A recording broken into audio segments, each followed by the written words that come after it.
What's cracking, fight fans? Welcome to the Fight Writer YouTube channel. My name is Josh Mercer. I'm a long-time combat sports fan and also a journalist.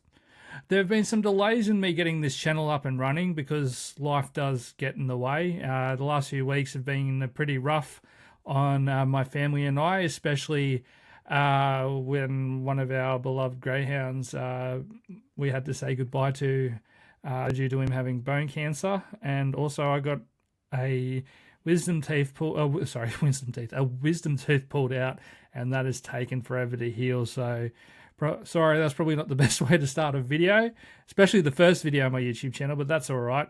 I'm ready to push forward now and create content that fight fans, that's you, are going to love. Anyway, you came here to talk about fighting, so let's talk about fighting. UFC Vegas 110 was on today. Unfortunately, I slept through my alarm and missed the first three fights. They started at 6 a.m. Here where I live in Australia. Just looking at the screen now, Alan Carr, Coe, and Ardeline all won their fight. So Alan Carr by rear naked choke submission, Coe by a unanimous decision, and another unanimous decision, and Ardeline. So the first fight that I watched was Norma Jamont and Ketlin Vieira. Now, this one was a split decision win to Norma Jamont. Even though I did pick Norma Jamont, I actually don't think she won. I thought Vieira had won the first two rounds. I did give the third round to Vieira when I was scoring. Don't know why, actually. I sort of saw the error in my ways and decided to walk that back. But I definitely do think that Vieira won the first two rounds. Jamont did well on the feet. She was good on the feet. It was just when she got taken down, her takedown defense was non-existent. And I just felt like, Vieira had the takedowns. I reckon that is what would have clinched rounds 1 and 2. Unfortunately, I'm not a judge. Judging, there's been a problem with MMA judging since the late 2000s, maybe longer. But yeah, that's not really what you want. It was disappointing. I should be happy because I did have Jamont in one of my multi-bets, so I shouldn't be upset, but, you don't want to see people win like that, and it's one of the reasons why I did stop MMA betting for some time, because people see fights differently, and you just don't know sometimes which way the judges are going to go, and that's exactly what happened here. Of course, you might feel a different way if you're watching this, but that's just how I saw the fight today. Obviously, Norma Jamont 13-2, Vieira 15-5. If we go across to the rankings, we head down here. I think Vieira's at number 15. I can't see Jamont anywhere. This might have catapulted her into the rankings.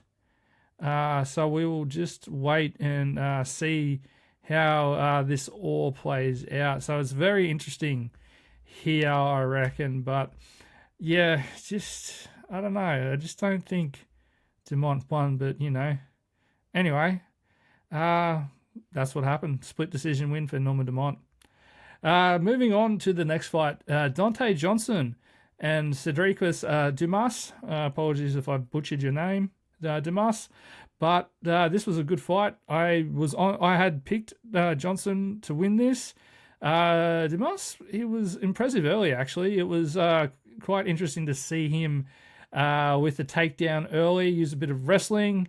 But Johnson, he's just dangerous, and he just sort of showed that he had another string to his bow with the submission winning by guillotine in round 2. First time he'd gone to a round 2. The man has knockout power. Pretty sure he came from the.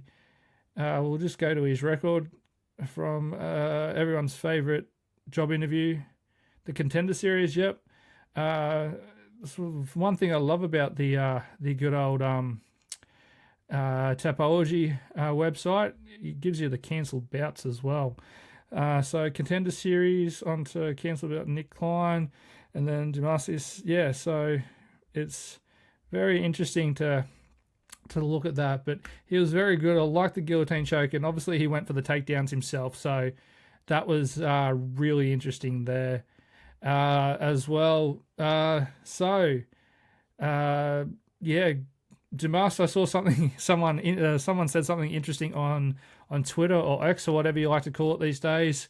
They said that get Demas and Brian Battle in the dirty boxing ring, which which is pretty good to see someone having that. He's 10-4, Demas. I don't think he's gonna get cut yet, although after what we've seen lately, you don't know who's going to get cut. Fighter can still win and get cut, so I feel like he's probably one more loss and he may get cut. But we'll wait and see what happens from here. Anyway, Zach Reese, there's no contest. So who knows? We'll just wait and see what happens there. So that will be interesting. But good win to Johnson again.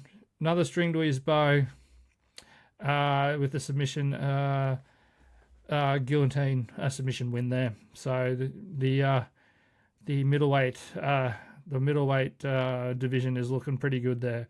Moving on to the 135, the bantamweight division, and Timmy Kawamba beat Chang Ho Ali.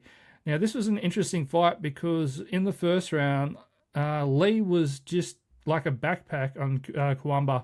So he pretty much just took his back. Kawamba was standing, body triangle Lee had on, and he just sat there pretty much the whole round. Thought he was going to submit him in the first, but obviously wore him down.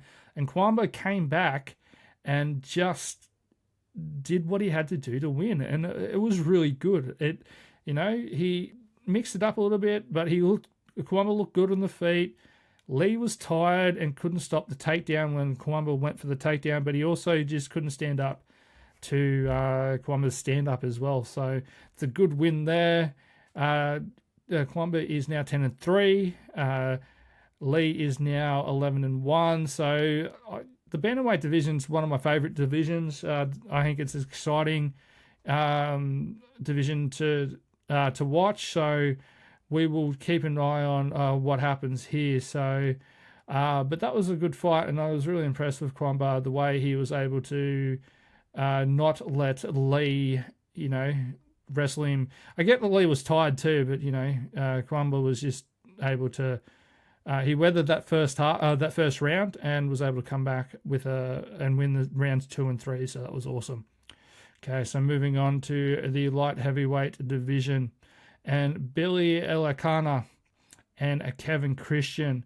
Now, this was a very interesting fight because something that we've seen lately is, refs making a few, I'll say poor decisions, maybe bad reads. And they missed because Chris Tonyani, the referee in this match, missed Kevin Christian tapping out to the rear naked choke. He was not in the right position. The way Elakana had Christian's arm was sort of pinned and he could only tap the canvas. If he could have tapped Elakana's leg or something, then no doubt it would have been stopped earlier because, tap someone's leg, they can feel it, they can say to the ref, he's tapping. So, there's that. But, that didn't happen. It looked like Christian did go out, but I'm not 100% sure because he got to his feet pretty quickly. But I was very impressed with Elakana. So it was, in the division that I'm not sure how you describe the light heavyweight division at the moment. It's just there's a bit going on with, Ankalaev losing to Pereira and that sort of thing. But we'll just wait and see how everything plays out. But I was really impressed with Elikana. Now he improves to 9-2. Go look at his record quickly. Looking the goods, which is awesome. Obviously had that loss back at UFC 311. Funnily enough, by submission as well, but he was able to get the rear naked choke. He beat Ibo Aslan by unanimous decision. So he's going gangbusters. He hasn't before that loss to Guskov. He didn't. His last loss was back in 2022 at LFA at 137. So yeah, he's gonna build from. I reckon he'll start building from here on the back of those 2 wins, which will be It will be great to see. So, but Elikana looked good. Now Christian, on the other hand, he's now 9-3. He's obviously not going to get cut. He's 3 losses is nothing in the UFC. This is his first loss in the UFC. This is obviously his first fight post Contender Series. So, I don't think he won't get cut. But if you lose your first one, you really need to win your second one if you want to stay in the UFC. So, and like I said before, sometimes even a win can get you released if you don't do it well. So so that was the preliminary card. I think that finished off the preliminary card very well. Now the main card at 1:30, we had Nascimento and Alan Nascimento and Cody Durden. Cody looked good early on, man. Seriously, he just looked amazing.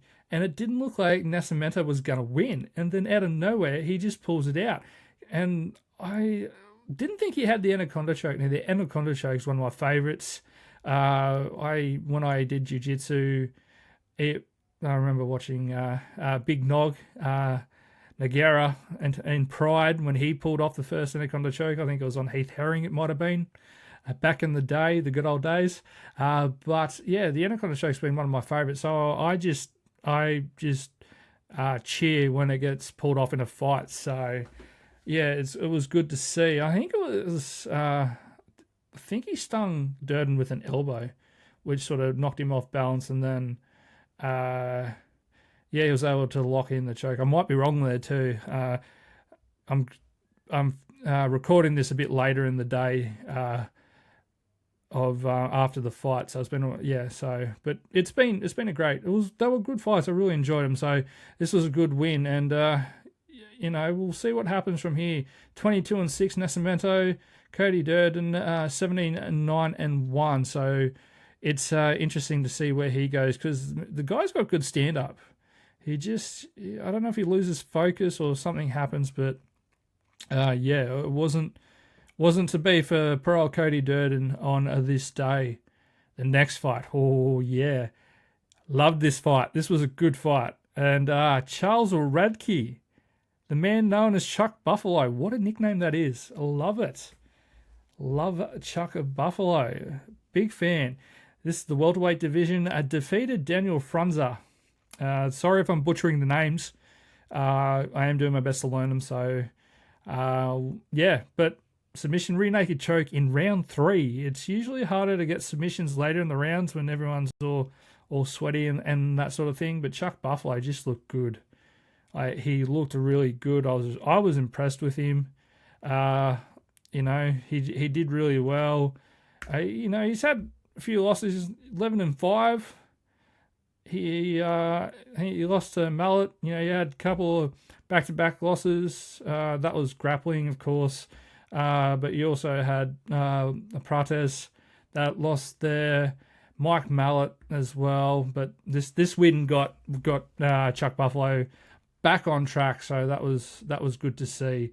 So yeah, he did really well, and like I said, I love the nickname.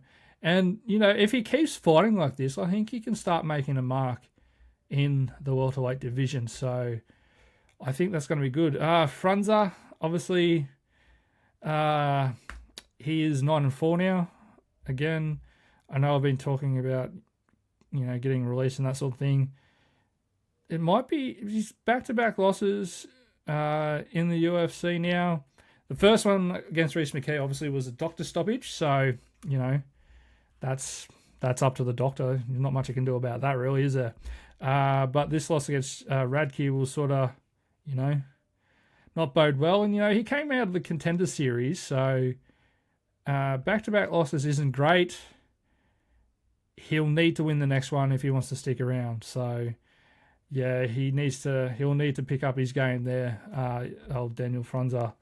So, but like I said, my man Chuck Buffalo, very impressed with him. That was a good fight. Moving on to the controversial fight of the night, and we had Yadier Devele defeating Isaac Delgarian via rear naked choke, very quick in round one. So now I'm going to go to show you a tweet from Adam Martin, MMA journalist. Mentioned something going on with Delgarian versus Devele. Lots of money coming in on Devele, and DraftKings pulled the prop odds for the fight. Very odd. Keep an eye on this. So what we may see here is that some information's gone out about Delgarian. May have gotten injured in the lead up. That information's got out and people have just rushed to bet. Obviously, betting in the States is different to betting in Australia. You guys play with plus 250s, minus 250, 150s and stuff like that. Whereas we have, can't remember what the Valet was paying. I think he was paying $2 or $3 for the win, and Delgarian was paying $145 or $140 here in Australia. So I wasn't keeping an eye on the odds to see the movement, what the movement was there or here in Australia. But to hear that is very strange.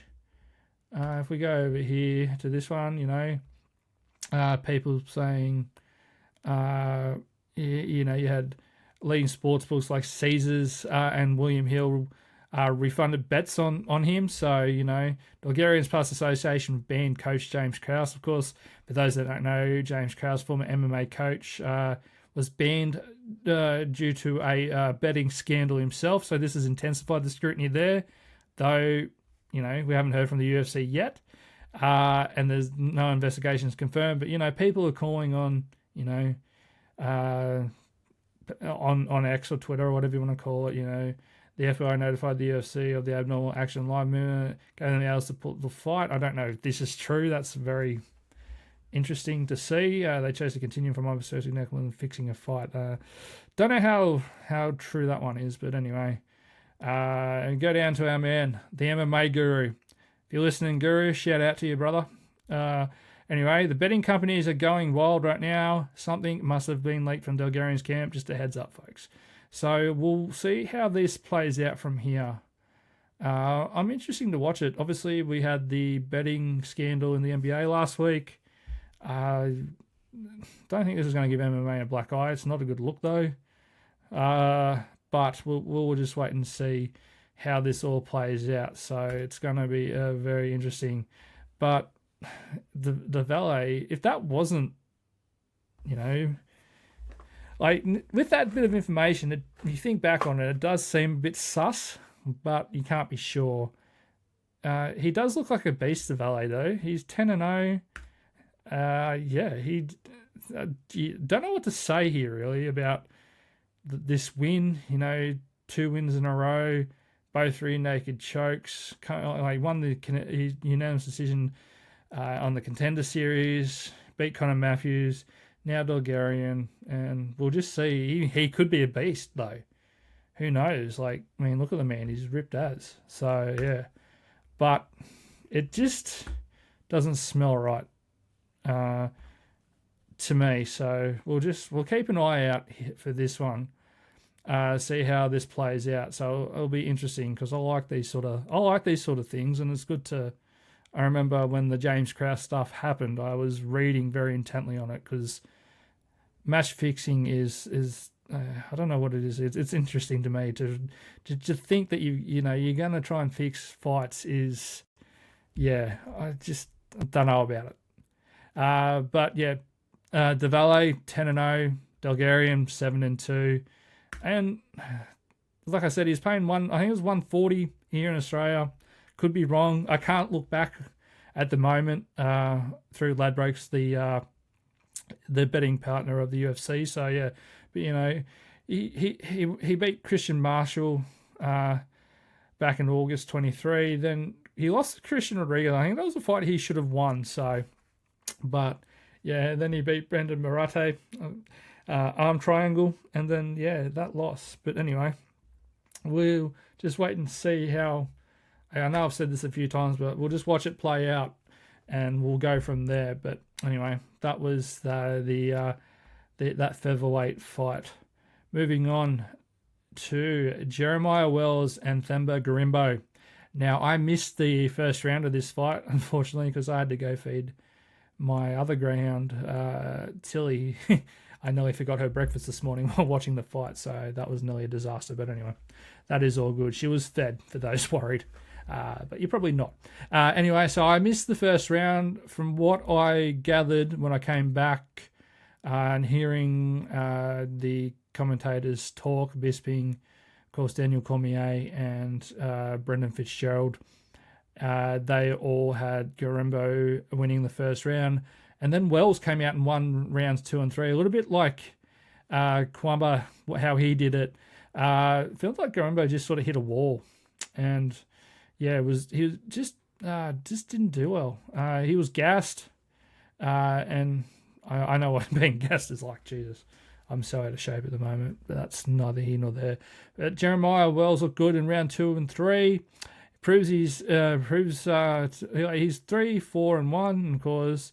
Gorimbo is 14-6, and he has lost back-to-back fights. Obviously, Vicente Luque.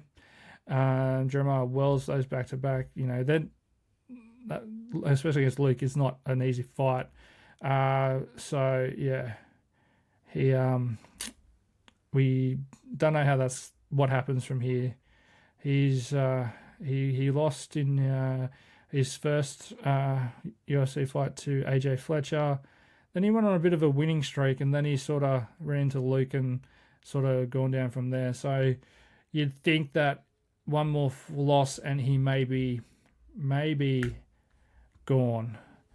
But again, like I said, sometimes if you win and you don't win well, you're also just going to get released too. That's just what we're in this day and age, unfortunately. So, yeah, but Jeremiah Wells, he did well. He's had a couple of cancelled bouts. He had back-to-back losses for this, so this win was sorely needed. Which was great to see. So, this is what I love about Tapology too. It shows you he's had a lot of cancelled bouts, it's really interesting. So, he's supposed to fight Jake Mathews back in 2021. Tim Means, yeah, wow. So, anyway, he'll improve from here, and yeah. Who knows what can happen? The welterweight division, another division, favourite division of mine, of course. Jack Della Maddalena is the champion, and of course, who isn't going to like a division where the Aussies are champ if you're Australian, eh? Love it. So, but moving on to the next fight, and this is the one that ruined my multi-bet today. Although it had drama, lots of drama in it actually. Waldo Cortez Acosta defeated Ante Dalia via, I love this, the description, jab cross to ground punches, which is exactly what it was, after Cortez Acosta got poked in the eye. And I'm not saying that the ref did everything right in this one, though he didn't stop the fight. He stopped the fight without waving it off. So he went out to have a look to see the eye poke. Now, obviously, you all watched the fight. You would have seen Cortez Acosta putting his hand up. You knew something was wrong when he was putting his hand up to try and stop, because that's just not normal for a fighter to do. So I thought eye poke, but I didn't see the eye poke. Is there the eye poke, or he lost his mouth guard, but it was eye poke. So, yeah, and then obviously you see the replay. And, this has been happening a lot lately. We obviously saw Tom Aspinall get poked in the eye. The heavyweight champs copped a fair bit of stick for that, and he's copped even more stick because Cortez Acosta came back out and knocked Dalia, who I believe is actually Aspinall's training partner. So, that was very interesting to see. Again, like we had the drama. And what I said before, when I don't think the ref did everything right, like he went and looked to see. I think there's an official that sort of looks at fouls. He went to see him, but the problem was he actually let people in the cage. So Cortez Acosta could sit down and have a rest, which is not what you're supposed to do. They should have just had the time and that sort of thing. So they went back in and restarted it, and you had Cormier and Bisping and that talking about the adrenaline jump and adrenaline dump, and Dalia getting caught. So yeah, Cortez Acosta, it was mad, and you could tell. But I just found it funny that after he knocked him out, he went back to just holding the eye and screaming about the eye. But I've been poked in the eye before, but not that's not as bad as what these guys get poked in the eye, obviously. But Cortez Acosta, I've been following him for a while. Even when I sort of wasn't following MMA as much, I showed a little bit of interest in him, mainly because of his name. But he's 15-2 now. Dalia's 26-7. Not sure where he's going to go here. They were talking about, I think he was 237 he weighed in at, which can be on the smaller side of light heavyweight. So obviously lost there. He had a couple of wins. So lost in PFL, cancelled bout. Win in FNC. Then he beat Martian Tibera in September, and then lost this match. So we'll just wait and see. So this is not the death knell for Walking Trouble, which is not it's not as good as Chuck Buffalo. But yeah, it'll be interested to see how these go. Like Kumian that said, 237, smaller side of heavyweight, which that's not to say you can't compete in the heavyweight division, because who remembers a guy called Randy the Natural Couture who was about 220? He fought at light heavyweight. So Dalia could go down to light heavyweight if he needed, I reckon. But, who knows what he'd be like the weight cut. That's a whole different beast there. But, Cortez Acosta, good job, man. You did well to bounce back from that eye poke. And now we're on to the main event. In the featherweight division, Steve Garcia and David Onama, which was how good was Steve Garcia? He just walked Onama down, and he was there to fight. No shade on Onama at all.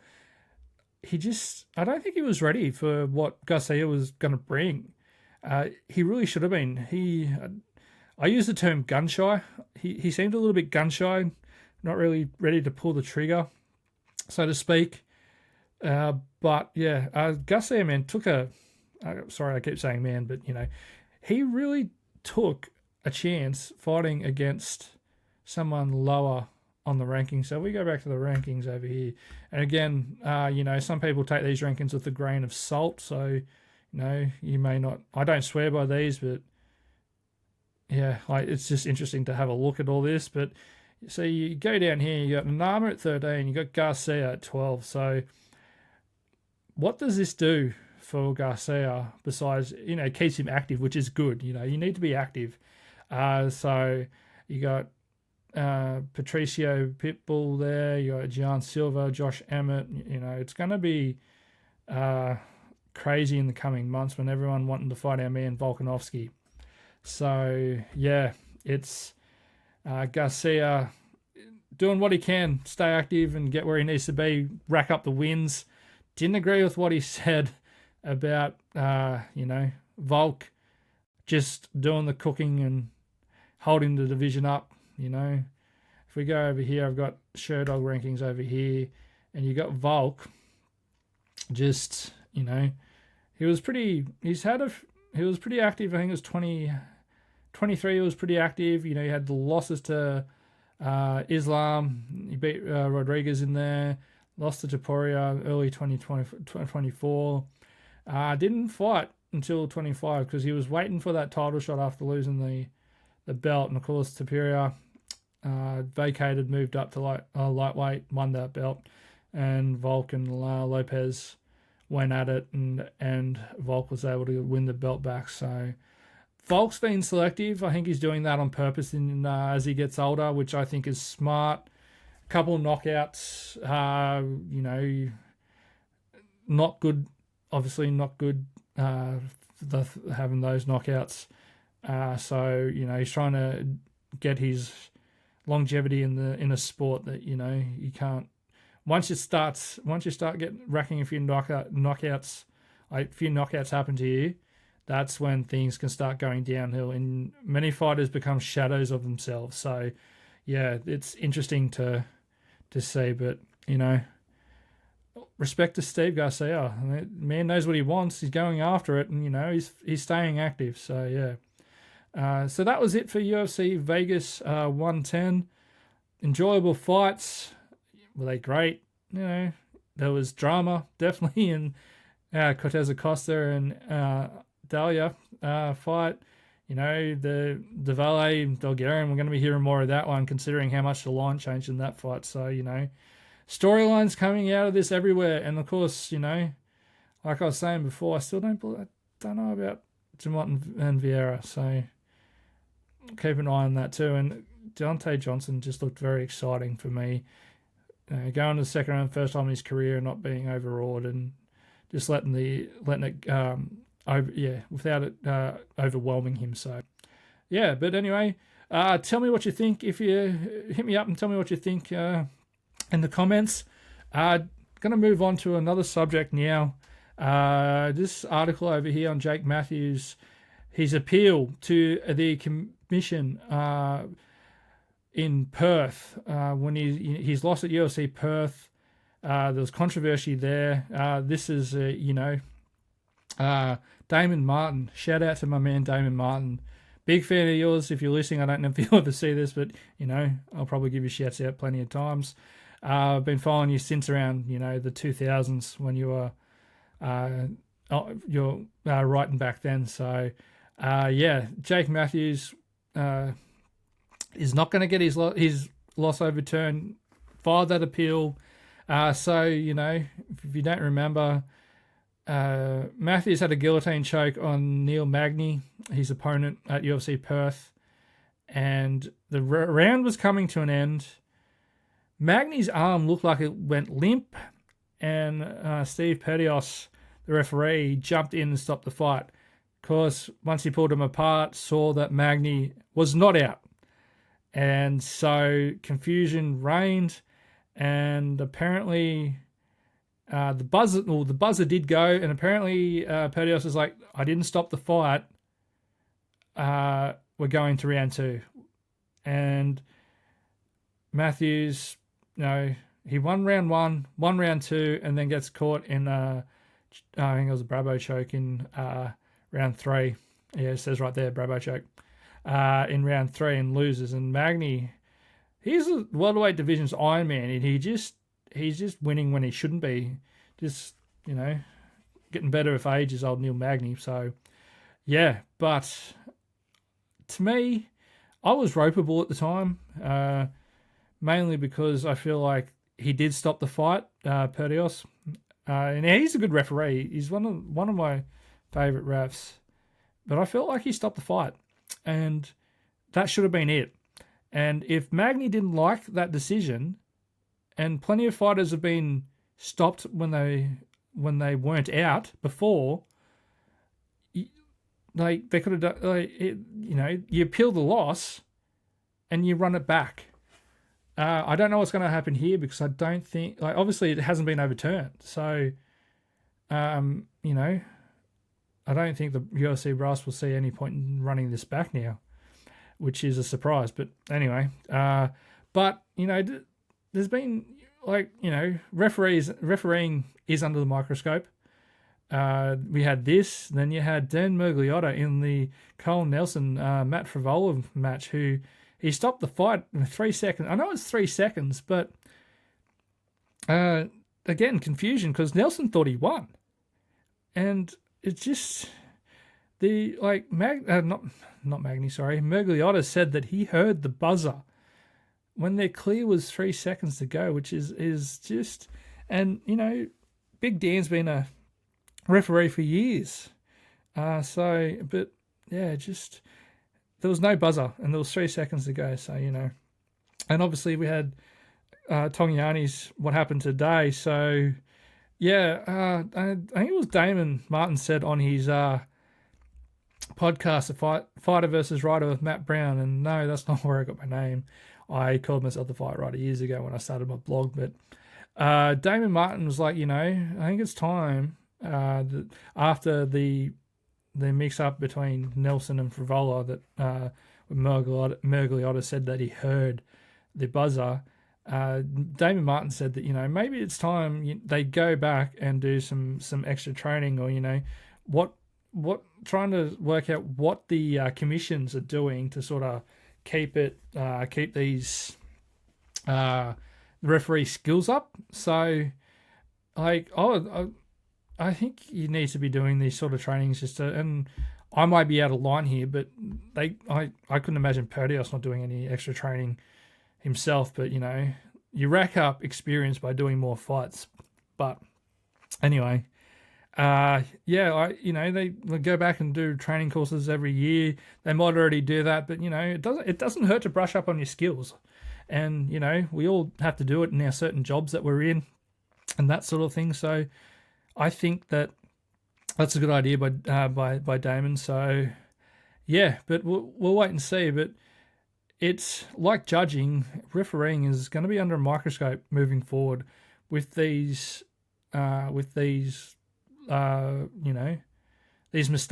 So I get it. Everyone makes mistakes, and refereeing in not just MMA but any sport around the world is a thankless job, and we really do need them. But it's hard to we can't keep making these mistakes shouldn't be happening. So anyway, that's all I wanted to talk about today.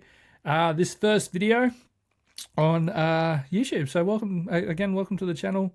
But thank you for watching this video. Super stoked to be back in the MMA space, doing what I love to do, and it was through my love of MMA and blogging that I became a sports journalist, and hoping to put my skills to good use now. But if you want, if you're keen, like the video, comment on what I can do to improve or what you liked about this video. Subscribe, please. That'd be awesome if you could. You can follow me on X. I'm over here as well. Go to my profile at @the_fightrider. Head on over and say hello, give me a follow. I'm getting back out there with all the great MMA, with all the great people in the MMA community, which is great to see. And I'm just picking up where I left off years ago. I met some awesome people back in the day, and I'm hoping to meet some awesome people again by doing this. I'm on Instagram as well. I believe I'm at the Fight Rider there. I'll try and put it up on the screen anyway when I can. Also, I've got the website up and going. Fight Rider, real fights, real talk.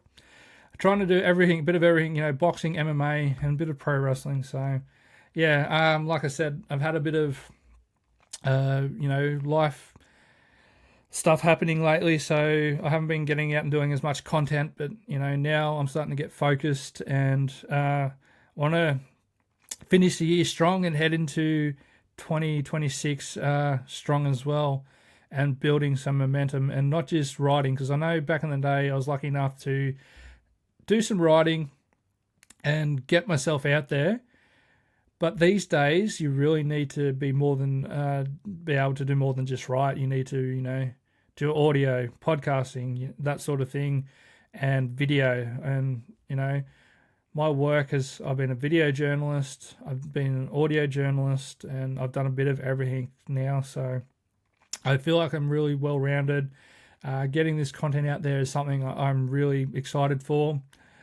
So yeah, and if you feel like, as well, coming along, having to read, if you feel probably a bit early, depending on what the content's like, but yeah, feel free to head on over to my coffee and buy me a coffee if you'd like. But thank you so much, guys, for joining me today.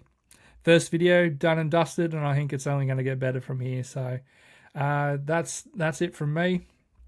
I'm Josh Mercer, the Fight Writer. Until next time, take care.